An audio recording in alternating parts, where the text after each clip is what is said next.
ਕਿੰਨਾ ਮਾੜਾ ਹਸ਼ਰ ਕੀਤਾ, ਉਹਦੀ ਜੀਭ ਤੱਕ ਕੱਟ ਦਿੱਤੀ ਗਈ। ਜਾਨਵਰ ਤੋਂ ਵੀ ਬੱਤਰ ਉਹਦੇ ਨਾਲ ਜਿਹੜਾ ਹੈਗਾ ਇੱਕ ਸਲੂਕ ਕੀਤਾ ਗਿਆ। ਕੀ ਉਹ ਲੋਕੀ ਬਚ ਜਾਣਗੇ? ਇੱਕ ਕੜੀ ਤੋਂ ਕੜੀ ਸਜ਼ਾ ਦਿੱਤੀ ਜਾਵੇ। ਕਿ ਕਾਨੂੰਨ ਵੀ ਇਹਨਾਂ ਚੀਜ਼ਾਂ ਨੂੰ ਦੇਖਦਾ ਹੈ। ਤੇ ਇਹ ਮੈਂ ਹਾਈ ਹੈਂਡਡਨੈਸ ਕਹਾਂਗਾ ਯੂਪੀ ਪੁਲਿਸ ਦੀ। 14 ਤਰੀਕ ਨੂੰ ਰੇਪ ਦਾ ਕੋਈ ਚਾਰजेस ਵੀ ਇਹਨਾਂ ਨੇ ਉਹਦੇ ਚ FIR ਚ ਇਨਕਲੂਡ ਨਹੀਂ ਕੀਤੇ।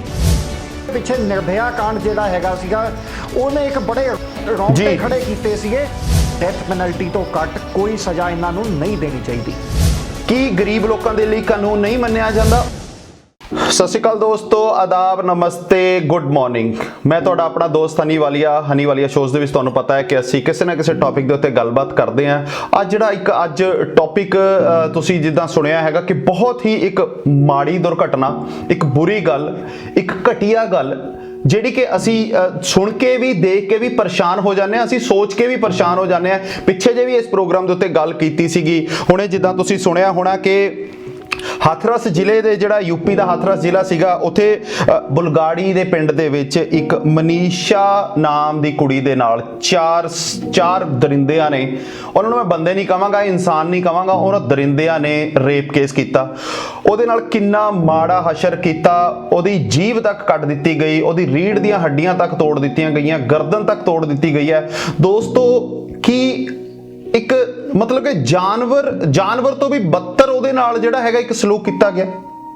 ਇਹਦੇ ਉੱਤੇ ਆਪਾਂ ਹੋਰ ਗੱਲਾਂ ਬਾਤਾਂ ਜਿੱਦਾਂ ਅਸੀਂ ਕਰਾਂਗੇ, ਲੇਕਿਨ ਉਸ ਤੋਂ ਪਹਿਲਾਂ ਮੈਂ ਸਾਡੇ ਨਾਲ ਅੱਜ ਬਹੁਤ ਹੀ ਸੁਲਝੇ ਹੋਏ ਇੱਕ ਐਕਸਪਰਟ ਦੀ ਗੱਲ ਕਰਾਂਗਾ। ਅਸੀਂ ਉਹਨਾਂ ਨੂੰ ਇਨਵਾਈਟ ਕੀਤਾ ਇਸ ਪ੍ਰੋਗਰਾਮ ਦੇ ਉੱਤੇ, ਜਿਨ੍ਹਾਂ ਦਾ ਨਾਮ ਹੈਗਾ ਗੁਰਦੀਪਇੰਦਰ ਸਿੰਘ ਢਿੱਲੋਂ ਜੀ, ਜਿਹੜੇ ਕਿ ਐਡਵੋਕੇਟ ਐਂਡ ਲੀਗਲ ਕੰਸਲਟੈਂਟ ਨੇ supreme court of India, Punjab and Haryana high court ਦੇ ਵਿੱਚ। ਤਾਂ ਗੁਰਦੀਪਇੰਦਰ ਜੀ, ਬਹੁਤ ਬਹੁਤ ਸਵਾਗਤ ਹੈ ਭਾਜੀ ਤੁਹਾਡਾ। ਸਤਿ ਸ਼੍ਰੀ ਅਕਾਲ ਜੀ ਸਾਡੇ ਸ਼ੋਅ ਦੇ ਵਿੱਚ। ਸਤਿ ਸ਼੍ਰੀ ਅਕਾਲ ਜੀ ਸਾਰਿਆਂ ਨੂੰ। ਥੈਂਕ ਯੂ ਹਨੀ ਜੀ, ਥੈਂਕ ਯੂ ਫॉर ਇਨਵਾਈਟਿੰਗ ਮੀ ਜੀ। ਭਾਜੀ, ਇੱਕ ਬੜੀ ਹੀ ਦੁਖਦਾਈ ਘਟਨਾ ਹੋਈ ਹੈ। ਇਹਦੇ ਬਾਰੇ ਚ ਮੈਂ ਸ਼ੁਰੂਆਤ, ਕਿਉਂਕਿ ਬਾਰ-ਬਾਰ ਅਸੀਂ ਇੰਨਾ ਕੁਝ ਦੇਖਦੇ ਹਾਂ ਵੀ ਨਹੀਂ ਗੱਲ ਕਰਨ ਦਾ ਮਨ ਨਹੀਂ ਕਰਦਾ, ਵੀ ਸਿਰਫ ਲਾਹਣਤਾਂ ਪਾਉਣ ਦਾ ਹੀ ਗੱਲ ਹੁੰਦੀ ਹੈ। ਦਿਲ ਕਰਦਾ ਵੀ ਲਾਹਣਤਾਂ ਹੀ ਪਾਈ ਜਾਓ। ਇੰਨੀਆਂ ਘਟੀਆਂ ਗੱਲਾਂ ਜਿਹੜੀਆਂ ਹੈਗੀਆਂ ਨੇ ਇਸ ਧਰਤੀ ਤੇ ਹੁੰਦੀਆਂ ਨੇ, ਬੁਰੀਆਂ, ਮਤਲਬ ਕਿ ਸੋਚ ਕੇ ਵੀ ਜਿਵੇਂ ਕਹਿੰਦੇ ਨੇ ਵੀ ਰੌਂਗਟੇ ਖੜੇ ਹੁੰਦੇ ਨੇ ਇਹ ਚੀਜ਼ਾਂ। ਇਹਦੇ ਵਿੱਚ ਸਰ, ਤੁਸੀਂ ਇੱਕ ਲੀਗਲ ਸਰਵਿਸਿਜ਼ ਦੇ ਵਿੱਚੋਂ, ਤੁਸੀਂ ਇੱਕ ਮਾਨਨੀय ਹਾਈ ਕੋਰਟ ਦੇ ਵਿੱਚੋਂ, ਤੁਹਾਡਾ ਕੀ ਪੁਆਇੰਟ ਆਫ ਵਿਊ ਹੈ ਭਾਜੀ? देखो जी, rape is not only a crime against a person, ये इंसानियत, मानवता के अगेंस्ट एक क्राइम हैगा। ये क्राइम अगेंस्ट ह्यूमैनिटी हैगा जी। इस तो घटिया, इस तो जिन्हों कहने हैं माड़ा क्राइम कोई भी नहीं हो सकता। ये कल्ली औरत जाति के खिलाफ नहीं, जिथे जातिवाद खत्म हो जाता है, ह्यूमैनिटी के खिलाफ क्राइम हैगा। इनू बहुत हाई हैंडेड तरीके दे नाल डील करना चाहिए। कोई इनू जिन्हों कहने हल्के च नहीं करना चाहिए। ईवन साडी जुडिशरी का फर्ज बनता है इनू रेयरेस्ट ऑफ द रेयर ते इनू एक एग्जाम्पल सैट करने वाला जिन्हों कहने केस लैके ते एक कड़ी तो कड़ी सज़ा दी जाए, ताकि आने वाले टाइम वास्ते एक एग्जाम्पल सैट हो सके ते होर लोग जिहड़े हैगे डेटर हो सकन इह जिहा क्राइम करन तो। ਇਹ ਭਾਜੀ, ਕਾਨੂੰਨੀ ਲੈਂਗੁਏਜ ਦੀ ਅਗਰ ਆਪਾਂ ਗੱਲ ਕਰੀਏ, ਇਦਾਂ ਦੀਆਂ ਚੀਜ਼ਾਂ ਹੁੰਦੀਆਂ ਨੇ, ਕਾਨੂੰਨ ਦਾ ਇੰਨਾ ਲੋਕਾਂ ਨੂੰ ਡਰ ਹੁੰਦਾ, ਲੇਕਿਨ ਕੋਈ ਬੰਦਾ ਛੋਟੀ ਛੋਟੀ ਚੋਰੀ ਕਰਦਾ ਹੈ, ਛੋਟੀ ਚੀਜ਼ ਕਰਦਾ ਨਾ, ਉੱਥੇ ਕਾਨੂੰਨ ਦੇ ਐਡੇ ਤਗੜੇ ਸਕੰਜੇ ਹੈਗੇ ਨੇ, ਕਾਨੂੰਨ ਦਾ ਇੰਨਾ ਡਰ ਹੁੰਦਾ। ਐਡੀਆਂ ਵੱਡੀਆਂ ਗੱਲਾਂ ਕਰ ਲੈਂਦੇ ਨੇ ਲੋਕੀ, ਇੰਨੇ ਸਟੈਪ ਚੁੱਕ ਲੈਂਦੇ, ਇੰਨੀ ਦਰਿੰਦਗੀ ਭਰੀਆਂ ਹਰਕਤਾਂ ਕਰ ਲੈਂਦੇ ਨੇ। ਕਾਨੂੰਨ ਦਾ ਇਹਨਾਂ ਨੂੰ ਡਰ ਨਹੀਂ ਹੁੰਦਾ ਸਰ? देखो हनी जी, आप हुण पंजाब च बैठे हैं। पंजाब एक बहुत खुशहाल स्टेट हैगी है। At the end of the day जे आप गल करिए, एक बहुत रीजनेबली एजुकेटेड ते सुलझी हुई स्टेट आप कह सकते हैं वैन कंपेयर टू यूपी। ठीक है जी। ते जिहड़ा जातिवाद हैगा वो साडे ते यूपी दे जातिवाद च बहुत ज़्यादा डिफरेंस हैगा जी। ਉੱਥੇ ਕੀ यूपी या इन्हां दियां ਇਹ ਜਿਹੜੀਆਂ ਸਟੇਟਸ ਹੈਗੀਆਂ ਨੇ, ਇੱਥੇ ਰੇਪ ਨੂੰ as a mode of operation use ਕੀਤਾ ਜਾਂਦਾ ਹੈ। ਤੇ ਜਿਹੜੇ ਦਲਿਤ ਭਾਈਚਾਰਾ ਹੈਗਾ, ਇਹਨਾਂ ਦੇ ਜਿਹੜੇ ਹਾਲਾਤ यूपी 'ਚ ਹੈਗੇ ਨੇ, ਇਹ ਬਹੁਤ ਹੀ ਜ਼ਿਆਦਾ ਦੁਖਦਾਈ ਨੇ।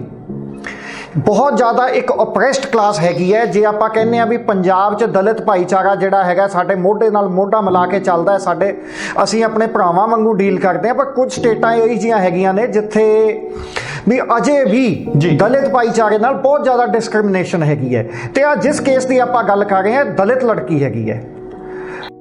ਜੀ ਇਹਦੇ ਤੇ ਫਿਰ ਕਾਨੂੰਨੀ ਸਰ ਕੀ ਇਹਦੇ ਤੇ ਐਕਟ ਕੀਤਾ ਜਾਏਗਾ ਜਾਂ ਕਾਨੂੰਨੀ ਹੁਣ ਕੀ ਇਹਦੇ ਤੇ ਸਿਕੰਜਾ ਕਸਿਆ ਜਾਏਗਾ?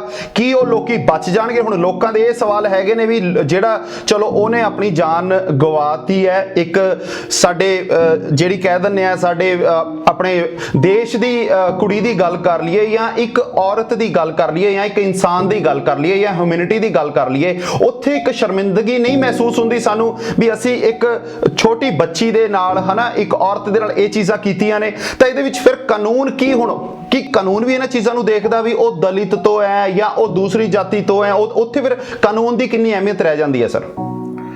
ਦੇਖੋ ਜੀ, ਇਹ ਜਿਹੜਾ ਸਪੈਸੀਫਿਕ ਮੈਟਰ ਜਿਹਦੀ ਆਪਾਂ ਗੱਲ ਕਰ ਰਹੇ ਹਾਂ, ਇਹ 14 ਸਤੰਬਰ ਦੀ ਵਾਰਦਾਤ ਹੈਗੀ ਹੈ ਤੇ 14 ਸਤੰਬਰ ਨੂੰ ਇਸ ਲੜਕੀ ਦੇ ਬ੍ਰਦਰ ਨੇ ਜਾ ਕੇ ਉੱਥੇ ਜਿਹੜਾ ਕੰਸਰਨਡ ਥਾਣਾ ਹੈਗਾ ਉੱਥੇ ਰਿਪੋਰਟ ਕੀਤੀ ਸੀਗੀ ਕਿ ਇਹਨੂੰ ਮੇਰੀ ਜਿਹੜੀ ਸਿਸਟਰ ਹੈਗੀ ਹੈ ਇਹਦੇ ਨਾਲ ਅਨਹੋਣੀ ਹੋਈ ਹੈ ਤੇ ਇਹਦੇ 'ਚ ਜਿਹੜਾ ਮੌਜੂਦਾ ਉੱਥੇ ਥਾਣਾ ਪ੍ਰਭਾਰੀ ਸੀਗੇ ਉਹਨਾਂ ਨੇ 307 IPC that is attempt to murder ਤੇ SC ST ਐਕਟ, ਜਿਹੜਾ SC ST ਐਕਟ ਹੈਗਾ ਉਹ ਹੈਗਾ ਜੀ prevention of atrocities towards schedule caste and schedule tribes. ਇਹ ਇੱਕ ਐਕਟ ਬਣਿਆ ਹੋਇਆ ਹੈਗਾ ਜਿਹੜਾ ਵੀ ਇਹਨਾਂ ਅਟਰੋਸਿਟੀਜ਼ ਨੂੰ ਦੀ ਪ੍ਰੀਵੈਂਸ਼ਨ ਵਾਸਤੇ ਬਣਾਇਆ ਗਿਆ ਸੀਗਾ। ਤੇ ਇਹ ਮੈਂ ਹਾਈ ਹੈਂਡਡਨੈਸ ਕਹਾਂਗਾ UP ਪੁਲਿਸ ਦੀ, ਜਿਨ੍ਹਾਂ ਨੇ ਪੂਰੀ ਗੱਲ ਸੁਣੇ ਬਿਨਾ ਦੇਖੋ 14 ਤਰੀਕ ਨੂੰ ਰੇਪ ਦਾ ਕੋਈ ਚਾਰजेस ਵੀ ਇਹਨਾਂ ਨੇ ਉਹਦੇ ਚ FIR ਚ ਇਨਕਲੂਡ ਨਹੀਂ ਕੀਤੇ। 22 ਤਰੀਕ ਤੱਕ ਇਹਨਾਂ ਨੇ ਵੇਟ ਕੀਤੀ। 22 ਸਤੰਬਰ ਨੂੰ ਇਸ ਲੜਕੀ ਦੀ ਸਟੇਟਮੈਂਟ ਰਿਕਾਰਡ ਕੀਤੀ ਗਈ, ਜਦੋਂ ਕਿ 14 ਦਾ ਇਨਸੀਡੈਂਟ ਹੈਗਾ। 14 ਤਰੀਕ ਨੂੰ ਹੀ ਇਹਦੀ ਜਿਹੜੀ ਹੈਗੀ ਹੈ ਸਟੇਟਮੈਂਟ ਰਿਕਾਰਡ ਹੋਣ ਤੋਂ ਬਾਅਦ ਜਿਹੜੇ ਰੈਲੇਵੈਂਟ ਸੈਕਸ਼ਨ ਸੀਗੇ 376 ਸੀਗਾ IPC the, that is rape ਜੀ ਤੇ ਰਾਦਰ ਗੈਂਗ ਰੇਪ, ਤੇ ਉਹ ਚੀਜ਼ਾਂ ਜਿਹੜੀਆਂ ਹੈਗੀਆਂ ਇਹਦੇ ਚ ਇਨਕਲੂਡ ਕਰਨੀਆਂ ਚਾਹੀਦੀਆਂ ਸੀਗੀਆਂ। ਇਹ ਤਾਂ ਹੋ ਸਕਦਾ ਵੀ ਪੁਲਿਸ ਜਿਹੜੇ ਇਹਨਾਂ ਨੂੰ ਜਿਹੜੇ ਅਪਰਾਧੀ ਸੀਗੇ ਇਹਨਾਂ ਨੂੰ ਸ਼ੈਲਟਰ ਕਰਨ ਦੀ ਕੋਸ਼ਿਸ਼ ਕਰ ਰਹੀ ਸੀਗੀ ਕਿ 14 ਤਰੀਕ ਦਾ ਇਨਸੀਡੈਂਟ 14 ਨੂੰ 307 ਤੇ SC ST ਐਕਟ ਦੇ ਤਹਿਤ FIR ਰਜਿਸਟਰ ਕਰ ਲਿੱਤੀ ਗਈ। ਉਸ FIR ਦੇ ਵਿੱਚ ਜਿਹੜੀ ਅਮੈਂਡਮੈਂਟ ਹੋਈ ਹੈਗੀ ਹੈ ਉਹ 22 ਤਰੀਕ ਨੂੰ ਲੜਕੀ ਦੀ ਸਟੇਟਮੈਂਟ ਤੋਂ ਬਾਅਦ 376 ਐਡ ਕੀਤੀ ਗਈ ਹੈ। ਹੁਣ ਜਿਹੜੀ ਇਹਦੇ ਚ ਗੱਲ ਹੈਗੀ ਆ ਵੀ 376 ਦੀ ਆਪਾਂ ਗੱਲ ਕਰੀਏ ਦੈਟ ਇਜ਼ ਰੇਪ। 376 ਚ ਜਿਹੜੀ ਜੀ ਮਿਨੀਮਮ ਸੈਂਟੈਂਸ ਹੈਗਾ, ਮਿਨੀਮਮ ਸੈਂਟੈਂਸ 10 years imprisonment ਤੇ that can be extended to life imprisonment, but that is for rape। ਹੁਣ ਆਪਾਂ ਗੱਲ ਕਰ ਰਹੇ ਹਾਂ ਜੀ gang rape and murder, and what I personally feel ਜਿਹੜੀ ਇਹਦੇ ਚ ਪਨਿਸ਼ਮੈਂਟ ਹੈਗੀ ਆ that should not be less than death penalty। ਇਹਦੇ ਚ ਜੇ ਆਪਾਂ ਨੂੰ ਇੱਕ ਐਗਜ਼ਾਮਪਲ ਸੈੱਟ ਕਰਨ ਦੀ ਜ਼ਰੂਰਤ ਹੈਗੀ ਆ, ਪਿੱਛੇ ਨਿਰਭਇਆ ਕਾਂਡ ਜਿਹੜਾ ਹੈਗਾ ਸੀਗਾ ਉਹਨੇ ਇੱਕ ਬੜੇ ਰੌਂਗਟੇ ਖੜੇ ਕੀਤੇ ਸੀਗੇ, and this incident this rape case is no less than Nirbhaya ਕਾਂਡ। what has been followed in the Nirbhaya ਕਾਂਡ, the same set of rules should be followed in this, and ਇਹਦੇ ਚ ਆਪਾਂ ਵੀ ਜਿਹੜੀ ਹੈਗਾ ਮੈਂ ਕਹਿਣਾ ਚਾਹਾਂਗਾ ਵੀ ਇਹਦੇ ਚ ਡੈਥ ਪੈਨਲਟੀ ਤੋਂ ਘੱਟ ਕੋਈ ਸਜ਼ਾ ਇਹਨਾਂ ਨੂੰ ਨਹੀਂ ਦੇਣੀ ਚਾਹੀਦੀ। ਇਹ ਇੱਕ ਜਿਵੇਂ ਆਪਾਂ ਤੁਸੀਂ ਗੱਲ ਕੀਤੀ ਹੈ ਵੀ ਇਹ 14 ਤਰੀਕ ਦੀ ਘਟਨਾ ਸੀਗੀ, ਉਹਨਾਂ ਨੇ ਇੱਕ ਕੰਪਲੇਂਟ ਦਰਜ ਕਰਾਉਣ ਦੀ ਕੋਸ਼ਿਸ਼ ਕੀਤੀ ਲੇਕਿਨ ਇੱਕ ਪ੍ਰੋਪਰ ਕੰਪਲੇਂਟ ਨਹੀਂ ਦਰਜ ਹੋਈ। ਕਿ ਜਿਹੜੀ ਇੱਕ ਕਾਨੂੰਨ ਦੀ ਗੱਲ ਕੀਤੀ ਜਾਂਦੀ ਹੈ ਸਿਰਫ ਅਮੀਰ ਲੋਕਾਂ ਲਈ ਜਾਂ ਪਾਵਰਫੁਲ ਲੋਕਾਂ ਲਈ ਹੀ ਮੰਨਿਆ ਜਾਂਦਾ ਹੈ? ਕਿਸੇ ਕਾਨੂੰਨ ਦੀ ਗੱਲ ਕਰਦੇ ਹਾਂ ਆਪਾਂ ਕਿ ਗਰੀਬ ਲੋਕਾਂ ਦੇ ਲਈ ਕਾਨੂੰਨ ਨਹੀਂ ਮੰਨਿਆ ਜਾਂਦਾ, ਉਹਦੇ ਲਈ ਅਮੀਰ ਲੋਕ ਜਾਂ ਕੋਈ ਵੀ ਦੂਸਰਾ ਬੰਦਾ ਜਾਂ ਇੱਕ ਜਾਤੀਵਾਦ ਦੇ ਵਿੱਚ ਉਸ ਚੀਜ਼ ਦਾ ਗਲਤ ਫਾਇਦਾ ਉਠਾਉਂਦਾ। ਇਸ ਦੇ ਵਿੱਚ ਕਾਨੂੰਨ ਦੀ ਜਿਹੜੀ ਉਲੰਘਣਾ ਕਰਨ ਵਾਲਾ ਬੰਦਾ ਹੈਗਾ ਜਾਂ ਅਸੀਂ ਪੁਲਿਸ ਦੀ ਗੱਲ ਕਰ ਲਈ ਹੈ, ਫਿਰ ਉਹਨਾਂ ਦੇ ਖਿਲਾਫ ਸਰ ਕੋਈ ਕਾਰਵਾਈ ਨਹੀਂ ਕੀਤੀ ਜਾਂਦੀ ਜਾਂ ਉਹਦੇ ਖਿਲਾਫ ਨਹੀਂ ਬੋਲਿਆ ਜਾਂਦਾ ਵੀ ਜੀ ਤੁਸੀਂ ਇਹ ਚੀਜ਼ਾਂ ਦੇ ਉੱਤੇ ਕਿਉਂ ਨਹੀਂ ਐਕਟ ਕੀਤਾ? ਤੁਸੀਂ ਇੱਕ ਜੇ ਉਹ ਸ਼ਾਇਦ ਉੱਥੇ ਉਹਦੇ ਬਾਰੇ ਕੁਝ ਲਿਖ ਦਿੱਤਾ ਜਾਂਦਾ, ਸ਼ਾਇਦ ਉਹ ਬੱਚੀ ਦੀ ਜਾਨ ਬਚ ਜਾਂਦੀ, ਜਾਂ ਫਿਰ ਉਹ ਇੱਕ ਇਸ ਸਦਮੇ ਦੇ ਵਿੱਚ ਮਰ ਗਈ ਹੈ ਵਿਚਾਰੀ, ਉਸ ਸਦਮੇ ਦੇ ਕਰਕੇ ਚਲੀ ਗਈ ਹੈ ਵੀ ਉਹਦੀ ਕੋਈ ਸੁਣਵਾਈ ਨਹੀਂ ਹੋ ਰਹੀ। ਇਹਦੇ ਵਿੱਚ ਕਾਨੂੰਨ ਸਰ ਫਿਰ ਕਾਨੂੰਨ ਦੇ ਵਿੱਚ ਕਿਤੇ ਨਾ ਕਿਤੇ ਤੁਹਾਨੂੰ ਲੱਗਦਾ ਵੀ ਕਾਨੂੰਨ ਜਿਹੜਾ ਇੱਕ ਆਮ ਇਨਸਾਨ ਹੈਗਾ ਉਹ ਫਿਰ ਕਾਨੂੰਨ ਦੀ ਮਦਦ ਲੈਣ ਤੋਂ ਡਰਦਾ ਹੈ? ਇਹਦੇ ਚ ਹਨੀ ਜੀ ਦੋ ਚੀਜ਼ਾਂ ਨੇ, ਅਮੀਰੀ ਗਰੀਬੀ ਦਾ ਚਲੋ ਇੱਕ ਐਸਪੈਕਟ ਹੈਗਾ ਹੀ ਹੈ, ਇਹਦੇ ਚ ਅਵੇਅਰਨੈਸ ਦੀ ਕਮੀ ਤੇ ਐਜੂਕੇਸ਼ਨ ਦੀ ਕਮੀ ਦੋ ਬਹੁਤ ਵੱਡੇ ਕਾਰਨ ਨੇ। ਆਪਣੀਆਂ ਰਾਈਟਸ ਦੇ ਬਾਰੇ ਨੌਲੇਜ ਨਾ ਹੋਣਾ ਜੀ।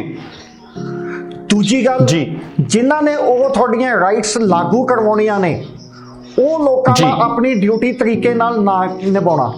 ਇਹ ਦੋ ਚੀਜ਼ਾਂ ਹੈਗੀਆਂ ਨੇ।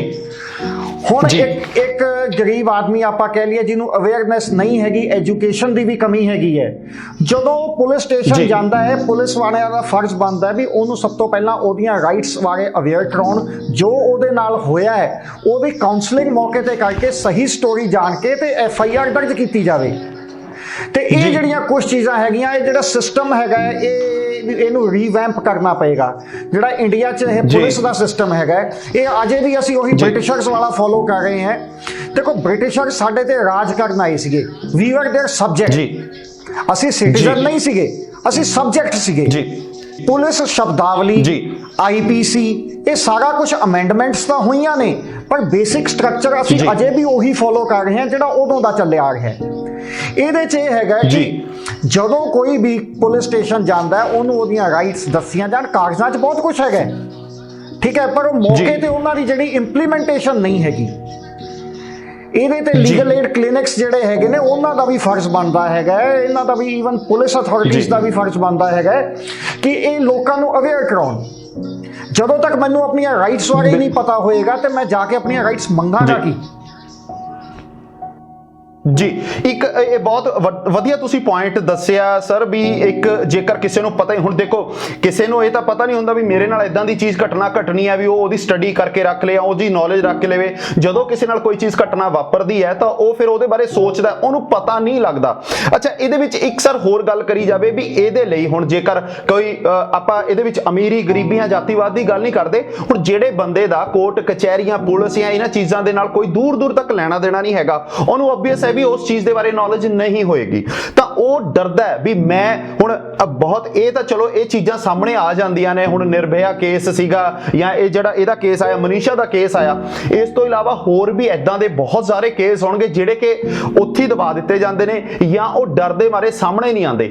ਮੈਂ ਤੁਹਾਡੇ ਜ਼ਰੀਏ, ਇੱਕ ਤੁਹਾਡੇ ਐਕਸਪੀਰੀਅੰਸ ਦੇ ਜ਼ਰੀਏ ਸਾਡੇ ਜਿਹੜੇ ਦਰਸ਼ਕ ਹੈਗੇ ਨੇ, ਸਾਡੇ ਜਿਹੜੇ ਲੋਕ ਹੈਗੇ ਨੇ, ਉਹਨਾਂ ਨੂੰ ਥੋੜੀ ਜਿਹੀ ਅਵੇਅਰਨੈਸ ਦੇਣਾ ਚਾਹਨਾ ਵੀ ਉਹ ਅਗਰ ਇਦਾਂ ਦੀ ਜਾਂ ਇਸ ਤੋਂ ਛੋਟੀਆਂ ਮੋਟੀਆਂ ਹਰਕਤਾਂ ਜਾਂ ਬਹੁਤ ਛੇੜਖਾਨੀ ਦੀਆਂ ਹਰਕਤਾਂ ਹੁੰਦੀਆਂ ਨੇ, ਉਹਨਾਂ ਤੋਂ ਇੱਕ ਬਚਾਅ ਕਰਨ ਦੇ ਲਈ, ਜਾਂ ਉਹਨਾਂ ਜਿਹੜੇ ਲੋਕ ਜਿਹੜੇ ਇਹ ਗਲਤੀਆਂ ਕਰਦੇ ਨੇ ਉਹਨਾਂ ਨੂੰ ਪੈਨਲਟੀ ਜਾਂ ਉਹਨਾਂ ਨੂੰ ਸਜ਼ਾ ਜਾਂ ਉਹਨਾਂ ਦੇ ਖਿਲਾਫ ਕੋਈ ਐਕਟ ਕਰਨ ਦੇ ਲਈ, ਤਾਂ ਇੱਕ ਬੇਸਿਕ ਸਟੈਪ ਕੀ ਚੱਕ ਸਕਦਾ ਇੱਕ ਆਮ ਇਨਸਾਨ, ਜਿਹਨੂੰ ਕਿ ਇੱਕ ਕਾਨੂੰਨੀ ਕਾਰਵਾਈ ਦੀ ਗੱਲ ਕਰ ਲਈਏ ਜਾਂ ਲੀਗਲ ਦੀ ਜਿਹੜੀ ਗੱਲ ਕਰ ਲਈਏ, ਉਹਦੇ ਬਾਰੇ ਬਿਲਕੁਲ ਨੌਲੇਜ ਨਹੀਂ ਹੈ। ਹਨੀ ਜੀ, ਇਹ ਤੁਹਾਡਾ ਜਿਹੜਾ ਇਹਦਾ ਸਵਾਲ ਦਾ ਜਵਾਬ ਦੇਣ ਤੋਂ ਪਹਿਲਾਂ ਮੈਂ ਇੱਕ ਛੋਟਾ ਜਿਹਾ ਤੁਹਾਨੂੰ ਐਗਜ਼ਾਮਪਲ ਦੇਣਾ ਚਾਹੁੰਦਾ ਹਾਂ। ਸਾਡਾ ਦੇਸ਼ ਇੱਕ ਐਸਾ ਦੇਸ਼ ਹੈ ਜਿੱਥੇ ਆਪਾਂ ਪੁਲਿਸ ਵਾਲਾ ਦੇਖ ਕੇ ਪ੍ਰੋਟੈਕਟਡ ਫੀਲ ਨਹੀਂ ਕਰਦੇ। ਅਸੀਂ ਪੁਲਿਸ ਵਾਲੇ ਨੂੰ ਅਵੋਇਡ ਕਰਨਾ ਚਾਹੁੰਦੇ ਹਾਂ।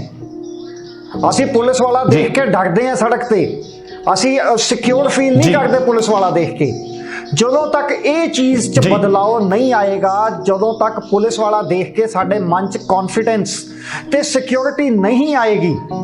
ਜਦੋਂ ਸਾਹਮਣੇ ਪੁਲਿਸ ਵਾਲਾ ਆ ਗਿਆ ਹੁੰਦਾ, ਅਸੀਂ ਕਹਿੰਦੇ ਉਹ ਵੀ ਕਿਤੇ ਗੱਡੀ ਨਾ ਰੋਕ ਲਵੇ, ਕਿਤੇ ਕੁਐਸਚਨਿੰਗ ਵਾਸਤੇ ਨਾ ਰੋਕ ਲਵੇ। ਮਾਫੀ ਚਾਹਨਾ ਗੁਰਤਵਿੰਦਰ ਜੀ, ਇਹਦੇ ਵਿੱਚ ਲੋਕਾਂ ਦੀ ਇਹ ਵੀ ਕਹਾਵਤ ਹੈ ਵੀ ਜਿਹੜੇ ਲੋਕ ਕਹਿੰਦੇ ਨੇ ਨਾ ਵੀ ਪਰਮਾਤਮਾ ਪੁਲਿਸ ਵਾਲਿਆਂ ਤੋਂ ਜਾਂ ਜਿਹੜੇ ਤੁਹਾਡਾ ਪ੍ਰੋਫੈਸ਼ਨ ਹੈਗਾ ਹਨਾ ਵੀ ਕੋਰਟ ਕਚਹਿਰੀਆਂ ਤੋਂ ਸਾਨੂੰ ਦੂਰ ਰੱਖੇ ਜਾਂ ਬਚਾ ਕੇ ਰੱਖੇ, ਲੋਕੀ ਇਦਾਂ ਦੀਆਂ ਅਰਦਾਸਾਂ ਕਰਦੇ ਨੇ। ਬਿਲਕੁਲ ਠੀਕ ਕਹਿ ਰਹੇ ਹੋ ਜੀ, ਬਿਲਕੁਲ ਠੀਕ ਕਹਿ ਰਹੇ ਹੋ ਵੀ ਜਿਹੜਾ ਹੈਗਾ ਸਭ ਤੋਂ ਪਹਿਲਾਂ ਤਾਂ ਜੀ ਪਬਲਿਕ ਦੇ ਵਿੱਚ ਇੱਕ ਕੌਨਫੀਡੈਂਸ ਇਨਸਟਿਲ ਕਰਨ ਦੀ ਲੋੜ ਹੈਗੀ ਹੈ। ਜੇ ਪਬਲਿਕ ਦੇ ਵਿੱਚ ਕੌਨਫੀਡੈਂਸ ਹੋਏਗਾ, ਮੈਨੂੰ ਉਮੀਦ ਹੋਏਗੀ ਮੈਂ ਜਿਸ ਦਰਵਾਜ਼ੇ ਤੇ ਜਾ ਕੇ ਮੈਂ ਦਰਵਾਜ਼ਾ ਖਟਖਟਾਉਣਾ ਹੈਗਾ, ਉੱਥੋਂ ਮੈਨੂੰ ਨਿਆਂ, ਉੱਥੋਂ ਮੈਨੂੰ ਇਨਸਾਫ ਮਿਲ ਸਕਦਾ ਹੈ। ਸਭ ਤੋਂ ਪਹਿਲਾਂ ਤਾਂ ਇਹ ਕੌਨਫੀਡੈਂਸ ਜਨਤਾ 'ਚ ਪੈਦਾ ਕਰਨਾ ਪਏਗਾ, ਅਦਰਵਾਈਜ਼ ਲੋਕ ਹਮੇਸ਼ਾ ਡਰਦੇ ਹੀ ਰਹਿਣਗੇ। ਅੱਜ ਕਿਸੇ ਚੀਜ਼, ਅੱਜ ਕੋਈ ਆਪਣਾ ਕੋਈ ਮੋਬਾਈਲ ਗਵਾਚ ਜਾਂਦਾ ਹੈ ਜਾਂ ਕੋਈ ਆਪਣਾ ਡਾਕੂਮੈਂਟ ਗਵਾਚ ਜਾਂਦਾ ਹੈ, ਆਪਾਂ ਥਾਣੇ ਜਾਂਦੇ ਹਾਂ ਇੱਕ DDR ਲਿਖਾਉਣ ਵਾਸਤੇ, ਇੱਕ ਡੇਲੀ ਡਾਇਰੀ ਰਿਪੋਰਟ ਲੈ ਕੇ ਲਿਖਾਉਣੀ ਹੁੰਦੀ ਹੈ ਕਿ ਉਹ, ਕਿਉਂਕਿ ਉਸ ਦੀ ਕਾਪੀ ਸਾਨੂੰ ਦੇਣੀ ਪੈਂਦੀ ਹੈ ਜਦੋਂ ਉਹ ਡਾਕੂਮੈਂਟ ਆਪਾਂ ਰੀਇਸ਼ੂ ਕਰਵਾਉਣਾ ਹੁੰਦਾ ਹੈ।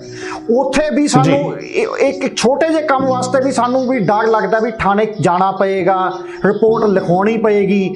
ਬਟ ਜਿਹੜਾ ਤੁਸੀਂ ਕਹਿ ਰਹੇ ਹੋ ਕਿ ਜਦੋਂ ਕਿਸੇ ਨਾਲ ਕੋਈ ਅਨਹੋਣੀ ਘਟਨਾ ਹੁੰਦੀ ਹੈ, ਜਦੋਂ ਕਿਸੇ ਨਾਲ ਕੋਈ ਛੇੜਛਾੜ ਹੁੰਦੀ ਹੈ, ਜਦੋਂ ਕੋਈ ਮੋਲੈਸਟੇਸ਼ਨ ਰੱਬ ਨਾ ਕਰੇ ਹੁੰਦੀ ਹੈ, ਕੋਈ ਈਵ ਟੀਜ਼ਿੰਗ ਹੁੰਦੀ ਹੈ, ਉਹਦੇ ਵਾਸਤੇ ਤਾਂ ਵਾਕਈ ਹੀ ਬਹੁਤ ਵੱਡਾ ਜਿਗਰਾ ਚਾਹੀਦਾ ਹੈ। ਕਿਉਂਕਿ ਜੀ ਸਾਡਾ ਜਿਹੜੀ ਸੁਸਾਇਟੀ ਹੈਗੀ ਹੈ, ਸਾਡਾ ਜਿਹੜਾ ਸਮਾਜ ਹੈਗਾ, ਸਾਡਾ ਜਿਹੜਾ ਪੁਲਿਸ ਪ੍ਰਸ਼ਾਸਨ ਹੈਗਾ, ਅਜੇ ਤੱਕ ਸਾਡੀਆਂ ਔਰਤਾਂ ਦੇ ਵਿੱਚ, ਲੜਕੀਆਂ ਦੇ ਵਿੱਚ ਇਹ ਕੌਨਫੀਡੈਂਸ ਪੈਦਾ ਨਹੀਂ ਕਰ ਪਾਇਆ। ਮੈਨੂੰ ਬਹੁਤ, ਜਿਹਨੂੰ ਕਹਿੰਦੇ ਆ ਵੀ I am sorry to say ਵੀ they haven't instilled confidence in our women so that they can freely go to the police station and report these crimes। ਦੇਖੋ ਜਾਣਾ ਤੇ ਚਾਹੀਦਾ ਹੈਗਾ, ਬਟ ਦਿਲ ਤਕੜੇ ਕਰਕੇ ਹੀ ਜਾਣਾ ਪੈਂਦਾ, ਕਿਉਂਕਿ ਇੱਥੇ ਲੜਾਈ ਹਿੰਦੁਸਤਾਨ 'ਚ ਇਸ ਮਸਲੇ 'ਚ ਬੜੀ ਲੰਬੀ ਹੁੰਦੀ ਹੈ। ਕਿਉਂਕਿ ਇੱਕ ਉਹਦੇ ਵਿੱਚ ਜੋ ਉਹਦੇ ਨਾਲ ਘਟਨਾ ਘਟੀ ਹੁੰਦੀ ਆ, ਉਹਦੇ ਨਾਲ ਇੱਕ ਡਰ ਤਾਂ ਉਹਦੇ ਤੋਂ ਹੁੰਦਾ ਹੀ ਹੁੰਦਾ। ਦੂਸਰਾ ਡਰ ਉਹਦੇ ਕੋਲੇ ਉਹ ਵੱਡਾ ਹੋ ਜਾਂਦਾ ਵੀ ਮੈਂ ਪੁਲਿਸ ਸਟੇਸ਼ਨ ਕਿੱਦਾਂ ਜਾਊਂਗਾ ਜਾਂ ਜਾਊਂਗੀ, ਮੈਂ ਕੋਰਟ ਦੇ ਵਿੱਚ ਕਿੱਦਾਂ ਜਾਊਂਗਾ ਜਾਂ ਜਾਊਂਗੀ, ਜਾਂ ਮੇਰੇ ਤੋਂ ਕੀ ਸਵਾਲ ਪੁੱਛੇ ਜਾਣਗੇ, ਮੈਨੂੰ ਪੁੱਠਾ ਇਹਦਾ ਜਵਾਬ। ਤਾਂ ਇਹਦੇ ਵਿੱਚ ਤੁਸੀਂ ਕੀ ਗਾਈਡ ਕਰਦੇ ਹੋ ਸਰ? ਤੁਸੀਂ ਇਸ ਜੇਕਰ ਆਪਾਂ ਗੱਲ ਕਰੀਏ ਵੀ ਤੁਸੀਂ ਲੀਗਲ ਸਰਵਿਸਿਜ਼ ਦੇ ਵਿੱਚ ਤੁਸੀਂ ਲੋਕਾਂ ਦੇ ਵਿੱਚ ਵਿਚਰਦੇ ਹੋ, ਇੰਨਾ ਤੁਸੀਂ ਤੁਹਾਡੇ ਬਹੁਤ ਵੱਡੇ ਮੁੱਦਿਆਂ ਦੇ ਉੱਤੇ ਵੀ ਤੁਸੀਂ ਆਵਾਜ਼ ਉਠਾਈ ਹੋਈ ਹੈ, ਇੱਕ ਅਲੱਗ ਨਿਰਪੱਖ ਹੋ ਕੇ ਤੁਸੀਂ ਆਵਾਜ਼ ਉਠਾਈ ਹੋਈ ਹੈ। ਤੁਹਾਡਾ ਸਾਡੇ ਜਿਹੜੇ ਵਿਊਅਰਸ ਨੇ ਜਾਂ ਆਮ ਜਨਤਾ ਹੈਗੀ ਹੈ, ਜਿਹੜੇ ਲੋਕੀ ਡਰਦੇ ਨੇ, ਉਹਨਾਂ ਨੂੰ ਕਿੱਦਾਂ ਉਹ ਚੀਜ਼ ਥੋੜਾ ਜਿਹਾ ਆਪਣਾ ਡਰ ਦੂਰ ਕਰ ਸਕਦੇ ਨੇ? ਉਹ ਕੀ ਇਹਦੇ ਲਈ ਕੀ ਕਰ ਸਕਦੇ ਨੇ ਸਰ? ਉਹ ਦੇਖੋ ਹਨੀ ਜੀ, ਕੋਰਟਸ ਦੇ ਵਿੱਚ ਕਾਫੀ ਸਾਰਾ ਇਹੋ ਜਿਹੀਆਂ ਚੀਜ਼ਾਂ ਕੀਤੀਆਂ ਗਈਆਂ ਨੇ, ਜਿਵੇਂ ਇਹ ਜਦੋਂ ਵੀ ਕੋਈ ਇਹੋ ਜਿਹਾ ਕੇਸ ਹੁੰਦਾ ਉਹਦੇ 'ਚ ਵਿਕਟਮ ਦਾ ਨਾਂ ਡਿਸਕਲੋਜ਼ ਨਹੀਂ ਕੀਤਾ ਜਾਂਦਾ। ਇਹਦੇ 'ਚ ਜੇ ਕੋਈ ਚੀਜ਼ ਐਦਾਂ ਹੁੰਦੀ ਹੈ ਤੇ ਉਹ ਸੀਲਡ ਐਨਵਲਪ 'ਚ ਕੋਰਟ 'ਚ ਪੇਸ਼ ਕੀਤੀ ਜਾਂਦੀ ਹੈ। ਇਹ ਤਾਂ ਕੋਸ਼ਿਸ਼ ਇਹੀ ਹੈਗੀ ਆ ਵੀ ਜਿਹੜਾ ਵਿਕਟਮ ਹੈਗਾ ਉਹਦੀ ਜਿਹੜੀ ਹੈਗੀ ਆ ਵੀ ਇੱਕ ਮੀਡੀਆ ਟ੍ਰਾਇਲ ਨਾ ਬਣੇ। ਕੋਈ ਸੜਕ ਤੇ ਜਾਂਦਾ ਵਿਕਟਮ ਜਿਹੜਾ ਹੈਗਾ ਉਹਨੂੰ ਇਹ ਨਾ ਕਹੇ ਕਿ ਇਹ ਇੱਕ ਰੇਪ ਵਿਕਟਮ ਹੈਗਾ। ਦੂਜੀ ਗੱਲ ਜਿਹੜੀ ਇਹਦੇ ਸਭ ਤੋਂ ਵੱਡੀ ਗੱਲ ਹੈਗੀ ਹੈ, ਜਦੋਂ ਕੋਈ ਰੇਪ ਵਿਕਟਮ ਹੁੰਦਾ ਹੈ ਤੇ ਆਪਾਂ ਉਹਨੂੰ ਅਕਿਊਜ਼ਡ ਬਣਾ ਦਿੰਦਾ ਹੈ ਸਮਾਜ। ਇਸਕਾ ਤਾਂ ਰੇਪ ਹੁਆ ਹੈ, ਇਹਦਾ ਰੇਪ ਹੋਇਆ। ਇਹ ਜਿਹੜੀ ਆਪਣੀ ਮੈਂਟੈਲਿਟੀ ਹੈਗੀ ਹੈ, ਸਭ ਤੋਂ ਪਹਿਲਾਂ ਸਾਨੂੰ ਇਹ ਬਦਲਣੀ ਪਏਗੀ, ਤਾਂ ਸਮਾਜ ਦੇ ਵਿੱਚ ਲੜਕੀਆਂ ਅੱਗੇ ਆ ਕੇ ਕੰਪਲੇਂਟ ਕਰਨੀ ਸ਼ੁਰੂ ਕਰਨਗੀਆਂ। ਅਦਰਵਾਈਜ਼ ਇਹਦੇ 'ਚ ਕਲਪਰੇਟ ਤਾਂ ਉਹ ਹੁੰਦਾ ਜਿਹੜਾ ਆਰਾਮ ਨਾਲ ਬੈਠਾ ਹੈ, ਜਿਹਦਾ ਵਿਚਾਰੀ ਦਾ ਰੇਪ ਹੋਇਆ ਹੁੰਦਾ ਹੈ, ਉਹਨੂੰ ਆਪਾਂ ਕਲਪਰੇਟ ਬਣਾ ਦਿੰਦੇ ਹਾਂ ਵੀ ਇਹਦੀ ਗਲਤੀ ਕਰਕੇ ਹੋਇਆ। ਉਹਨੂੰ ਆਪਾਂ ਸਮਾਜ ਦੇ ਵਿੱਚੋਂ ਛੇਕ ਦਿੰਦੇ ਹਾਂ, ਉਹਨੂੰ ਆਪਾਂ ਸਮਾਜ ਦੇ ਵਿੱਚੋਂ ਨਿਗਲੈਕਟ ਕਰਨਾ ਸ਼ੁਰੂ ਕਰ ਦਿੰਦੇ ਹਾਂ, ਉਹਨੂੰ ਆਪਾਂ ਆਈਸੋਲੇਟ ਕਰ ਦਿੰਦੇ ਹਾਂ। That is not fair. ਦੂਜੀ ਗੱਲ ਜਿਹੜੀ ਤੁਸੀਂ ਕਹਿ ਰਹੇ ਹੋ ਕਿ ਹੁਣ ਲੇਡੀ ਪੁਲਿਸ ਆਫਿਸਰਸ ਹਰ ਥਾਣੇ ਦੇ ਵਿੱਚ, ਹਰ ਪੁਲਿਸ ਸਟੇਸ਼ਨ ਦੇ ਵਿੱਚ ਡਿਪਲੋਇਡ ਹੈਗੀਆਂ ਨੇ, ਜਿਨ੍ਹਾਂ ਨੂੰ ਕੋਈ ਲੇਡੀ ਹੈਗੀ ਆ ਆਪਣਾ ਜਾ ਕੇ ਸਟੋਰੀ ਦੱਸ ਸਕਦੀ ਹੈ। ਈਵਨ ਇਸ ਕੇਸ ਦੇ ਵਿੱਚ 22 ਤਰੀਕ ਨੂੰ ਜਿਹੜੇ ਬਿਆਨ ਦਿੱਤੇ ਗਏ ਨੇ ਉਹ ਇੱਕ ਲੇਡੀ ਪੁਲਿਸ ਆਫਿਸਰ ਨੂੰ ਦਿੱਤੇ ਗਏ ਨੇ। ਉਹ ਲੇਡੀ ਪੁਲਿਸ ਆਫਿਸਰ ਦੇ ਨਾਲ ਕੰਫਰਟ ਲੈਵਲ ਲੜਕੀ ਦਾ ਬਣ ਸਕਿਆ, ਉਹਨੇ ਤਾਂ ਬਿਆਨ ਦਿੱਤੇ, ਤਾਂ ਉਹਦਾ ਇਹ ਪਰਚੇ 'ਚ ਜਿਹੜਾ ਹੈਗਾ ਵੀ 376 ਐਡ ਕੀਤੀ ਗਈ। ਅਦਰਵਾਈਜ਼ ਸ਼ਾਇਦ ਮੇਲ ਪੁਲਿਸ ਆਫਿਸਰਸ ਦੇ ਸਾਹਮਣੇ ਉਹ ਖੁੱਲ ਕੇ ਇਹ ਗੱਲ ਕਰ ਹੀ ਨਾ ਪਾਉਂਦੀ। ਇਹਦੇ 'ਚ ਹੁਣ ਇਹ ਹੈਗਾ ਵੀ ਜੀ ਬਿਲਕੁਲ ਸਹੀ ਗੱਲ। ਹਾਂਜੀ ਜੀ ਅੱਛਾ ਗੁਰਦੀਪ ਇੰਦਰ ਜੀ, ਇੱਕ ਮੈਂ ਭਾਜੀ ਲਾਸਟ ਦੇ ਵਿੱਚ ਇੱਕ ਪੁੱਛਣਾ ਚਾਹਨਾ ਵੀ ਹੁਣ ਜਿਹੜਾ ਇਹ ਮਨੀਸ਼ਾ ਦਾ ਜਿਹੜਾ ਇਹ ਇੱਕ ਤੁਸੀਂ ਕਹਿ ਦੋ ਵੀ ਆਪਾਂ ਗੈਂਗ ਰੇਪ ਦੀ ਗੱਲ ਹੋਈ ਹੈ, ਇਹ ਹੁਣ ਕਿਸ ਮੋੜ ਤੇ ਜਾਏਗਾ? ਤੁਹਾਡਾ ਕੀ ਆਪਣਾ ਐਕਸਪੀਰੀਅੰਸ ਕਹਿੰਦਾ ਹੈ ਵੀ ਇਹ ਜਿਹੜਾ ਹੈਗਾ ਇਹ ਕੇਸ ਦੀ ਗੱਲ ਹੁੰਦੀ ਹੈ ਵੀ ਬੜੇ ਲੋਕਾਂ ਦੀ ਜਿਹੜੀ ਹੈਗੀ ਕੱਖ ਹੈਗੀ ਨਿਗਾ, ਉਹ ਬਾਰ-ਬਾਰ ਇਹਦੇ ਬਾਰੇ ਦੇਖਦੇ ਆ। ਸਾਨੂੰ ਬੜਿਆਂ ਦੀ ਫੋਨ ਆਏ ਵੀ ਜੀ ਤੁਸੀਂ ਇਸ ਟੌਪਿਕ ਦੇ ਉੱਤੇ ਡਿਸਕਸ਼ਨ ਕਰੋ। ਅਸੀਂ ਆਪਣੀ ਆਡੀਅנס ਦਾ ਬਹੁਤ ਧੰਨਵਾਦ ਕਰਦੇ ਹਾਂ ਵੀ ਉਹ ਵੀ ਸਾਨੂੰ ਕਿਤੇ ਨਾ ਕਿਤੇ ਅਵੇਅਰ ਕਰਾਉਂਦੀ ਰਹਿੰਦੀ ਹੈ ਬਈ ਤੁਸੀਂ ਕੀ ਕਹਿੰਦੇ ਹੋ ਇਸ ਕੇਸ ਦੇ ਬਾਰੇ ਵਿੱਚ? ਇਹ ਕੇਸ ਕਿੱਥੇ ਤੱਕ ਜਾਏਗਾ? ਬਈ ਜਿੱਦਾਂ ਨਿਰਭਇਆ ਕਾਂਡ ਦੀ ਗੱਲ ਕੀਤੀ ਜਾਂਦੀ ਹੈ, ਕੁਝ ਲੋਕਾਂ ਦਾ ਇਹ ਮੰਨਣਾ ਸੀਗਾ ਵੀ ਉਹਦੇ ਲਈ ਬਹੁਤ ਟਾਈਮ ਲੱਗਿਆ, ਤੇ ਕੀ ਇਹਦੇ ਲਈ ਵੀ ਫਿਰ ਇੱਕ ਟਾਈਮ ਦੀ ਗੱਲ ਹੋਏਗੀ ਜਾਂ ਇੱਕ ਸਹੀ ਟਾਈਮ ਤੇ ਇਹਦਾ ਜਿਹੜਾ ਹੈਗਾ ਨਿਚੋੜ ਕੱਢ ਦਿੱਤਾ ਜਾਏਗਾ? ਤੁਹਾਡਾ ਕੀ ਮੰਨਣਾ ਇਹਦੇ ਵਿੱਚ? ਹਨੀ ਜੀ, ਜਦੋਂ ਕਈ ਵਾਰ ਡਿਸਕਸ਼ਨ ਹੁੰਦੀ ਹੈ, ਲੋਕ ਕੰਪੈਰੀਜ਼ਨ ਕਰਦੇ ਨੇ ਫੈਡਰਲ ਲਾਅ ਜਿਹੜਾ ਅਮਰੀਕਾ ਦਾ ਹੈਗਾ ਤੇ ਇੰਡੀਅਨ ਪੀਨਲ ਕੋਡ ਜਾਂ ਇੰਡੀਅਨ ਲਾਅ ਜਿਹੜਾ ਸਾਡਾ ਹੈਗਾ, ਕਈ ਵਾਰ ਸਾਡੀ ਡਿਸਕਸ਼ਨ ਹੁੰਦੀ ਹੈ। ਤੇ ਮੈਂ ਜੋ ਇੱਕ ਬੇਸਿਕ ਡਿਫਰੈਂਸ ਦੋਨੋਂ ਕਾਨੂੰਨਾਂ 'ਚ, ਦੋਨੋਂ ਵੀ ਜਿਹੜੇ ways and means of justice ਹੈਗੇ ਨੇ, ਜੇ ਇਹਨਾਂ 'ਚ ਮੈਂ ਕੋਈ ਬੇਸਿਕ ਡਿਫਰੈਂਸ ਦੇਖਦਾ ਹਾਂ ਤੇ US ਦੇ ਵਿੱਚ ਮੈਂ ਦੇਖਦਾ ਹਾਂ ਕਿ ਉੱਥੇ ਹੈਗਾ ਕਿ ਇੱਕ ਵੀ ਕਸੂਰਵਾਰ ਬਚਣਾ ਨਹੀਂ ਚਾਹੀਦਾ, ਚਾਹੇ ਉਹਦੇ ਬਦਲੇ 4 ਬੇਕਸੂਰ ਵੀ ਟੰਗੇ ਜਾਣ। ਠੀਕ ਹੈ। ਤੇ ਸਾਡੇ ਹੁਣ ਹਿੰਦੁਸਤਾਨ 'ਚ ਕੀ ਹੈਗਾ, ਕਹਿੰਦਾ ਇੱਕ ਵੀ ਬੇਕਸੂਰ ਜਿਹੜਾ ਹੈਗਾ ਉਹ ਟੰਗਿਆ ਨਾ ਜਾਵੇ, ਚਾਹੇ 4 ਕਸੂਰਵਾਰ ਛੱਡਣੇ ਪੈ ਜਾਣ। ਹੁਣ ਸਾਡੇ ਜਿਹੜਾ ਇੱਕ ਬੇਸਿਕ ਕੀ ਹੈਗਾ ਵੀ the trial starts at the lowest level. ਹੁਣ ਜਿਵੇਂ ਇਹ ਕੇਸ ਦੇ ਵਿੱਚ ਫਾਸਟ ਟਰੈਕ ਕੋਰਟ ਦੇ ਵਿੱਚ ਹੋਏਗਾ ਜੀ, ਠੀਕ ਹੈ। ਇਹਦੇ 'ਚ ਥੋੜਾ ਜਿਹਾ ਵੀ ਜਿਹੜਾ ਟ੍ਰਾਇਲ ਹੈਗਾ ਉਹ ਫਾਸਟ ਹੋਏਗਾ, ਕਿਉਂਕਿ ਇੱਕ ਫਾਸਟ ਟਰੈਕ ਕੋਰਟ ਇਸ ਟ੍ਰਾਇਲ ਨੂੰ ਕੰਡਕਟ ਕਰੇਗਾ। ਜਨਰਲੀ ਸਾਡੇ ਕੀ ਹੁੰਦਾ ਹੈ ਤੇ ਡਿਪੈਂਡਿੰਗ ਅਪਨ ਦ ਅਫੈਂਸ ਵੀ ਉਹ ਸੈਸ਼ਨ ਟ੍ਰਾਇਲ ਹੈ ਕਿ ਮੈਜਿਸਟ੍ਰੇਟ ਟ੍ਰਾਇਲ ਹੈ, ਤੇ ਉਹਨੂੰ ਆਪਾਂ ਪਹਿਲਾਂ ਸਜ਼ਾ ਹੁੰਦੀ ਹੈ ਜੇ ਕਿਸੇ ਨੂੰ, ਉਸ ਤੋਂ ਬਾਅਦ ਉਹ ਅਪੀਲ 'ਚ ਸੈਸ਼ਨ ਕੋਰਟ 'ਚ ਜਾਂਦਾ ਹੈ। ਸੈਸ਼ਨ ਤੋਂ ਬਾਅਦ ਉਹ ਅਪੀਲ 'ਚ ਜੇ ਉੱਥੇ ਵੀ ਉਹਨੂੰ ਸਜ਼ਾ ਹੋ ਜਾਂਦੀ ਹੈ ਉਹ ਹਾਈ ਕੋਰਟ 'ਚ ਜਾਂਦਾ ਹੈ, ਤੇ ਹਾਈ ਕੋਰਟ 'ਚ ਵੀ ਜੇ ਉਹਨੂੰ ਸਜ਼ਾ ਹੋ ਜਾਂਦੀ ਹੈ ਉਹਦੀ ਅਪੀਲ ਉਹ ਸੁਪਰੀਮ ਕੋਰਟ 'ਚ ਕਰਦਾ ਹੈ। ਤੇ this is a right that has been provided to anybody by the Constitution of India ਵੀ ਉਹਨੂੰ ਆਪਣਾ ਪੂਰਾ ਬਚਾਓ ਕਰਨ ਦਾ ਹੱਕ ਹੈਗਾ, ਆਪਾਂ ਉਹਦਾ ਉਹ ਹੱਕ ਨਹੀਂ ਖੋ ਸਕਦੇ। ਬਟ ਇੱਕ ਸਪੀਡੀ ਟ੍ਰਾਇਲ ਦੇਣਾ, ਇੱਕ ਸਪੀਡੀ ਜਸਟਿਸ ਡਿਲੀਵਰੀ ਸਿਸਟਮ ਦੇਣਾ, ਇਹ ਵੀ ਕਨਸਟੀਟਿਊਸ਼ਨ 'ਚ ਪ੍ਰੋਵਾਈਡਡ ਹੈ। ਇਹਨੂੰ ਆਪਾਂ ਨਜਾਇਜ਼ ਡਿਲੇ ਨਹੀਂ ਕਰ ਸਕਦੇ। ਜਿਹੜਾ justice should be served, justice delayed is justice denied. ਤੇ ਇਹੀ ਮੈਂ ਕਹਿਣਾ ਚਾਹੁੰਦਾ ਵੀ ਜਿਹੜਾ ਇਹ ਹੈਗਾ ਵੀ ਜਿਵੇਂ ਹੁਣ ਇਹਨਾਂ ਨੇ ਮੈਨੂੰ ਲੱਗਦਾ ਉੱਤਰ ਪ੍ਰਦੇਸ਼ ਦੇ ਸੀਐਮ ਸਾਹਿਬ ਨੇ ਇਹ ਕਿਹਾ ਵੀ this case will be tried by a fast track court. ਹੁਣ ਫਾਸਟ ਟਰੈਕ ਕੋਰਟ 'ਚ ਇਹ ਡੇ ਟੂ ਡੇ ਬੇਸਿਸ ਤੇ ਇਹ ਟ੍ਰਾਇਲ ਕੰਡਕਟ ਕੀਤਾ ਜਾਏਗਾ। ਤੇ ਸ਼ਾਇਦ ਬਹੁਤੇ ਲੋਕਾਂ ਨੂੰ ਨਹੀਂ ਪਤਾ ਹੈਗਾ ਜਿਹੜਾ ਨਿਰਭਇਆ ਕੇਸ ਹੈਗਾ ਉਹ ਵੀ ਜਿਹਨੂੰ ਜੇ ਇੰਡੀਅਨ ਸਟੈਂਡਰਡਸ ਦੇ ਹਿਸਾਬ ਨਾਲ ਆਪਾਂ ਗੱਲ ਕਰੀਏ ਉਹ ਕਾਫੀ ਤੇਜ਼ ਤੇ ਕਾਫੀ ਜਿਹਨੂੰ ਕਹਿੰਦੇ ਆ ਆਪਾਂ ਕਿ ਇੱਕ ਸਪੀਡੀ ਟ੍ਰਾਇਲ ਆਪਾਂ ਉਹਨੂੰ ਕਹਿ ਸਕਦੇ ਹਾਂ। ਸਪੀਡੀ ਰਿਜ਼ਲਟ ਹੋਇਆ ਉਹਦਾ ਇੱਕ ਤਰ੍ਹਾਂ ਦਾ ਤੁਹਾਡੇ ਕਹਿਣ ਦੇ ਮੁਤਾਬਿਕ। ਹਾਂਜੀ। ਤਾਂ ਦੋਸਤੋ ਸਾਡੇ ਨਾਲ ਗੁਰਦੀਪ ਇੰਦਰ ਸਿੰਘ ਢਿੱਲੋਂ ਜੀ ਜੁੜੇ ਹੋਏ ਨੇ ਜਿਹੜੇ ਕਿ ਐਡਵੋਕੇਟ ਐਂਡ ਲੀਗਲ ਕੰਸਲਟੈਂਟ ਨੇ supreme court of India Punjab and Haryana court ਦੇ। ਤੇ ਅਸੀਂ ਦੋਸਤੋ ਇਹਨਾਂ ਦਾ ਬਹੁਤ ਧੰਨਵਾਦ ਕਰਦੇ ਕਿਉਂਕਿ ਇਹ ਚੀਜ਼ਾਂ ਦੋਸਤੋ ਜਿਵੇਂ ਨਾ ਗੱਲ ਇੱਕ ਜਦੋਂ ਇਹ ਘਟਨਾ ਸੁਣੀ ਨਾ ਮੈਨੂੰ ਇੱਕ ਦਿਨ ਨੀਂਦ ਨਹੀਂ ਆਈ, ਬਾਰ-ਬਾਰ ਰੌਂਗਟੇ ਖੜਨ ਹੋਣ ਵਾਲੀਆਂ ਇਦਾਂ ਸ਼ਰਮਨਾਕ ਘਟਨਾਵਾਂ ਅਸੀਂ ਕਰਦੇ ਹਾਂ, ਲੋਕੀ ਕਰਦੇ ਨੇ। ਕਿਉਂ ਇਹਨਾਂ ਚੀਜ਼ਾਂ ਦੇ ਉੱਤੇ ਦੋਸਤੋ ਕਿਉਂ ਨਹੀਂ ਨੱਥ ਪਾਈ ਜਾਂਦੀ? ਅਸੀਂ ਨੇੜੇ ਤੇੜੇ ਕਾਨੂੰਨ ਸਾਡੇ ਨਾਲ ਜ਼ਰੂਰ ਹੈ, ਕਾਨੂੰਨ ਕਿਤੇ ਨਾ ਕਿਤੇ ਹੈਲਪ ਕਰਦਾ, ਪੁਲਿਸ ਕਿਤੇ ਨਾ ਕਿਤੇ ਹੈਲਪ ਕਰਦੀ, ਬਹੁਤ ਲੋਕੀ ਹੈਲਪ ਕਰ। ਇਸ ਤੋਂ ਇਲਾਵਾ ਅਸੀਂ ਆਪ ਦਾ ਜਿਹੜਾ ਵਾਤਾਵਰਣ ਹੈਗਾ ਅਸੀਂ ਆਪ ਦੇ ਨੇੜੇ ਤੇੜੇ ਕਿਉਂ ਨਹੀਂ ਇਹਨਾਂ ਚੀਜ਼ਾਂ ਨੂੰ ਦੇਖਦੇ? ਕਿਉਂ ਅਸੀਂ ਮੈਂ ਪਹਿਲਾਂ ਇੱਕ ਗੱਲ ਕੀਤੀ ਸੀ, ਕਿਉਂ ਸਾਡੇ ਨੇੜੇ ਤੇੜੇ ਸਾਡੀਆਂ ਧੀਆਂ ਭੈਣਾਂ ਮਾਵਾਂ ਕਿਸੇ ਨੂੰ ਵੀ ਫੀਮੇਲਸ ਨੂੰ ਜਾਂ ਕਿਸੇ ਨੂੰ ਵੀ ਛੇੜਿਆ ਜਾਂਦਾ ਜਾਂ ਉਹਨਾਂ ਦੇ ਨਾਲ ਗਲਤ ਹਰਕਤਾਂ ਕੀਤੀਆਂ ਜਾਂਦੀਆਂ? ਕਿਉਂ ਨਹੀਂ ਤੁਸੀਂ ਉਸੇ ਟਾਈਮ ਸਾਨੂੰ ਅਗਰ ਲੱਗਦਾ ਹੈ ਵੀ ਐਦਾਂ ਦੀ ਕੋਈ ਘਟਨਾ ਘਟਣ ਵਾਲੀ ਹੈ ਜਾਂ ਐਦਾਂ ਸਾਡੇ ਨੇੜੇ ਤੇੜੇ ਕੋਈ ਕਰਦਾ ਹੈ, ਕਿਉਂ ਨਾ ਉਹਨੂੰ ਅਸੀਂ ਉਸੇ ਟਾਈਮ ਪਕੜ ਕੇ ਉਹਨੂੰ ਸਮਝਾਉਂਦੇ ਆ ਵੀ ਤੂੰ ਇਹ ਚੀਜ਼ਾਂ ਨਾ ਕਰ। ਅਗਰ ਦੋਸਤੋ ਅਸੀਂ ਇੱਕ ਆਮ ਇਨਸਾਨ, ਸਾਡੀ ਜਿੰਨੀ ਵੀ ਅਸੀਂ ਖੁਦ ਹੈਗੇ ਆ ਪਰਿਵਾਰਾਂ ਦੇ ਵਿੱਚ ਵਿਚਰਦੇ ਆ, ਅਸੀਂ ਜਦੋਂ ਤੱਕ ਖੁਦ ਇਹ ਐਫਰਟਸ ਨਹੀਂ ਕਰਾਂਗੇ ਮੈਨੂੰ ਨਹੀਂ ਲੱਗਦਾ ਇਹਨਾਂ ਚੀਜ਼ਾਂ ਦੇ ਉੱਤੇ ਕਿਸੇ ਵੀ ਢੰਗ ਦੇ ਨਾਲ ਨੱਥ ਪਾਈ ਜਾ ਸਕਦੀ ਹੈ। ਇਸ ਕਰਕੇ ਵੱਧ ਤੋਂ ਵੱਧ ਸਾਨੂੰ ਅਵੇਅਰ ਹੋਣ ਦੀ ਜ਼ਰੂਰਤ ਹੈ। ਮੈਸੇਜ ਦੇ ਤੌਰ ਤੇ ਭਾਜੀ ਇੱਕ ਮੈਂ ਕਹਿਣਾ ਚਾਹੁੰਦਾ ਵੀ ਅਗਰ ਕੋਈ ਇਸ ਤਰ੍ਹਾਂ ਦੀ ਘਟਨਾ ਕਿਸੇ ਨਾਲ ਘਟ ਗਈ ਹੈ ਜਾਂ ਕੋਈ ਇਸ ਤਰ੍ਹਾਂ ਤੋਂ ਡਰਦਾ ਹੈਗਾ ਕੋਰਟ ਦੇ ਵਿੱਚ ਆਉਣ ਦੇ ਲਈ ਜਾਂ ਪੁਲਿਸ ਕੋਲੇ ਆਉਣ ਦੇ ਲਈ, ਤੁਸੀਂ ਉਹਨੂੰ ਕੀ ਕੋਈ ਟਿਪਸ ਜਾਂ ਤੁਸੀਂ ਕੀ ਉਹਦੇ ਬਾਰੇ ਸਲਾਹ ਦੇਣਾ ਚਾਹੁੰਦੇ ਹੋ ਵੀ ਇਹਦੇ ਵਿੱਚ ਕੋਈ ਡਰਨ ਦੀ ਲੋੜ ਨਹੀਂ ਹੈਗੀ? ਕਿਉਂਕਿ ਇੱਕ ਡਰ ਬਹੁਤ ਹੈਵੀ ਚੀਜ਼ ਹੁੰਦਾ ਵੀ ਇੱਕ ਤਾਂ ਉਹਦੇ ਨਾਲ ਪਹਿਲਾਂ ਕੋਈ ਘਟਨਾ ਘਟ ਗਈ ਹੁੰਦੀ ਹੈ, ਉਸ ਤੋਂ ਬਾਅਦ ਉਹ ਦੂਸਰੇ ਡਰ ਤੋਂ ਨਹੀਂ ਜਾਂਦਾ ਵੀ ਜੀ ਮੈਨੂੰ ਪ੍ਰਮਾਤਮਾ ਕੋਰਟ ਕਚਹਿਰੀਆਂ ਤੋਂ ਜਾਂ ਪੁਲਿਸ ਤੋਂ ਬਚਾਵੇ। ਇਹਦੇ ਬਾਰੇ ਤੁਸੀਂ ਕੀ ਕਹਿਣਾ ਚਾਹੁੰਦੇ ਹੋ ਵੀ ਕੀ ਉਹ ਥੋੜਾ ਜਿਹਾ ਪੱਕਾ ਦਿਲ ਕਰਕੇ ਜਾਂ ਉਹਨੂੰ ਉੱਥੇ ਕੋਰਟ ਦੇ ਵਿੱਚ ਇਹਨਾਂ ਸਿਸਟਮ ਦੇ ਨਾਲ ਉਹ ਆਪਣੀ ਜਿਹੜੀ ਹੈਗੀ ਹੈ ਸਹੀ ਜਿਹੜਾ ਹੈਗਾ ਇੱਕ ਆਪਣਾ ਕੋਰਟ ਦੇ ਵਿੱਚ ਜਾ ਕੇ ਆਪਣਾ ਇੱਕ ਸਹੀ ਇਨਸਾਫ ਲੈ ਸਕਦਾ? ਇਹਦੇ ਬਾਰੇ ਤੁਸੀਂ ਕੀ ਕਹਿੰਦੇ ਹੋ ਭਾਜੀ? ਹਨੀ ਜੀ ਇਹਦੇ 'ਚ ਮੈਂ ਦੋ ਗੱਲਾਂ ਕਰਨੀਆਂ ਚਾਹਾਂਗਾ ਜੀ। ਸਭ ਤੋਂ ਪਹਿਲਾਂ ਤਾਂ ਜੀ ਜਿਹੜਾ ਡਰ ਹੁੰਦਾ ਹੈ ਉਹ ਹੁੰਦਾ ਵੀ ਪਬਲਿਕਲੀ ਜਦੋਂ ਕੋਈ ਕੰਪਲੇਂਟ ਲੈ ਕੇ ਆਉਂਦਾ ਹੈ, ਸਭ ਤੋਂ ਪਹਿਲਾਂ ਤਾਂ ਜੀ ਆਪਣੇ ਮੀਡੀਆ ਨੂੰ ਮੈਂ ਬੇਨਤੀ ਕਰਾਂਗਾ ਵੀ ਬੀ ਵੈਰੀ ਸਿਲੈਕਟਿਵ। ਇੱਕ ਤਾਂ ਜਿਹੜੇ ਪ੍ਰੋਪਰ ਨੇਮਸ ਹੈਗੇ ਨੇ ਉਹ ਤੇ ਲੜਕੀ ਦੀ ਪਹਿਚਾਣ ਇਹ ਕੋਸ਼ਿਸ਼ ਕੀਤੀ ਜਾਵੇ ਵੀ ਇਹਨੂੰ ਘੱਟ ਤੋਂ ਘੱਟ ਜਾਂ ਨਾ ਹੀ ਡਿਸਕਲੋਜ਼ ਕੀਤਾ ਜਾਵੇ ਤਾਂ ਕਿ ਲੜਾਈ ਲੜਨ ਵਾਲੇ ਨੂੰ, ਜੰਗ ਲੜਨ ਵਾਲੇ ਨੂੰ ਇੱਕ ਪਬਲਿਕਲੀ ਹਿਊਮਿਲੀਏਸ਼ਨ ਜਿਹੜੀ ਅਜੇ ਸਮਾਜ 'ਚ ਅਜੇ ਵੀ ਸਾਡੇ ਹੈਗੀ ਆ ਉਹ ਤੋਂ ਬਚਾ ਹੋ ਸਕੇ।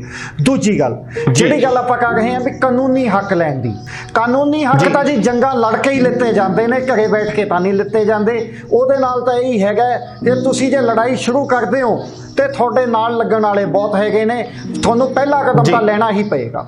ਤਕੜੇ ਹੋ ਕੇ ਪਹਿਲਾ ਕਦਮ ਲਓ ਤੇ ਕਾਫਲਾ ਆਪਣੇ ਆਪ ਬਣਦਾ ਜਾਂਦਾ ਹੈ। ਬਹੁਤ ਬਹੁਤ ਧੰਨਵਾਦ ਗੁਰਦੀਪ ਇੰਦਰ ਸਿੰਘ ਢਿੱਲੋਂ ਜੀ, ਤੁਸੀਂ ਸਾਡੇ ਨਾਲ ਆਪਣਾ ਕੀਮਤੀ ਸਮਾਂ ਦਿੱਤਾ, ਤੁਸੀਂ ਸਾਨੂੰ ਥੋੜੀ ਜਿਹੀ ਇੱਕ ਜਾਣਕਾਰੀ, ਇੱਕ ਅਵੇਅਰਨੈਸ ਦਿੱਤੀ ਹੈ। ਦੋਸਤੋ ਆਪਾਂ ਗੁਰਦੀਪ ਇੰਦਰ ਸਿੰਘ ਜੀ ਨੂੰ ਆਪਾਂ ਹੋਰ ਵੀ ਬੁਲਾਉਂਦੇ ਰਵਾਂਗੇ, ਸਪੈਸ਼ਲੀ ਅਗਲੀ ਜਿਹੜਾ ਅਸੀਂ ਅਗਲਾ ਪ੍ਰੋਗਰਾਮ ਕਰਾਂਗੇ ਉਹਦੇ ਵਿੱਚ ਆਪਾਂ ਗੱਲਬਾਤ ਕਰਾਂਗੇ ਜਿਹੜੇ NRIs ਨੇ ਜਾਂ ਵਿਦੇਸ਼ਾਂ ਦੇ ਵਿੱਚ ਬੈਠੇ ਨੇ ਉਹਨਾਂ ਲੋਕਾਂ ਦਾ ਕੋਈ ਜੇਕਰ ਆਪਾਂ ਗੱਲ ਕਰੀਏ ਇੰਡੀਆ ਦੇ ਵਿੱਚ ਜਾਂ ਆਪਣੀ ਹੋਮ ਕੰਟਰੀ ਦੇ ਵਿੱਚ ਕਿਸੇ ਨਾ ਕਿਸੇ ਮੁਕੱਦਮਿਆਂ ਨੂੰ ਲੈ ਕੇ ਕੋਈ ਪ੍ਰੋਬਲਮ ਹੈਗੀ ਹੈ, ਕੀ ਉਹਨਾਂ ਨੂੰ ਸਮੱਸਿਆਵਾਂ ਆ ਰਹੀਆਂ ਨੇ, ਚਾਹੇ ਜਿਵੇਂ ਕਹਿ ਦਿੰਦੇ ਆ ਖੇਤੀਬਾੜੀ ਦੀ ਗੱਲ ਕਰ ਲਈਏ, ਜ਼ਮੀਨਾਂ ਦੀ ਗੱਲ ਕਰ ਲਈਏ, ਪ੍ਰਾਪਰਟੀਆਂ ਦੀ ਗੱਲ ਕਰ ਲਈਏ, ਜਾਂ ਘਰ ਪਰਿਵਾਰ ਦੇ ਵਿੱਚ ਝਗੜਿਆਂ ਦੀ, ਡਿਵੋਰਸਸ ਨੂੰ ਲੈ ਕੇ ਗੱਲ ਕਰ ਲਈਏ, ਹੋਰ ਕਾਫੀ ਜਿਹੜੇ ਮਸਲੇ ਹੁੰਦੇ ਨੇ ਜਿਹਦੇ ਲਈ ਸਾਨੂੰ ਲੀਗਲ ਸਰਵਿਸਿਜ਼ ਦੀ ਮਦਦ ਲੈਣੀ ਪੈਂਦੀ ਹੈ। ਅੱਜ ਕੱਲ ਕੋਵਿਡ ਦੇ ਜ਼ਮਾਨੇ ਦੇ ਵਿੱਚ ਕੀ ਹੈ ਕਿ ਤੁਸੀਂ ਆਣਾ ਜਾਣਾ ਵੀ ਕਿਤੇ ਨਾ ਕਿਤੇ ਰੁਕਿਆ ਹੋਇਆ, ਉਹਦੇ ਉੱਤੇ ਆਪਾਂ ਡਿਸਕਸ਼ਨ ਕਰਾਂਗੇ ਅਗਲੇ ਪ੍ਰੋਗਰਾਮ ਦੇ ਵਿੱਚ। ਤਾਂ ਅੱਜ ਦੇ ਪ੍ਰੋਗਰਾਮ ਦਾ ਸਫ਼ਰ ਇੱਥੇ ਹੀ ਖਤਮ ਕਰਦੇ ਹਾਂ। ਹੁਣ ਆਪਣੇ ਹਨੀ ਵਾਲਿਆਂ ਤੋਂ ਇਜਾਜ਼ਤ। ਸਤਿ ਸ਼੍ਰੀ ਅਕਾਲ ਜੀ।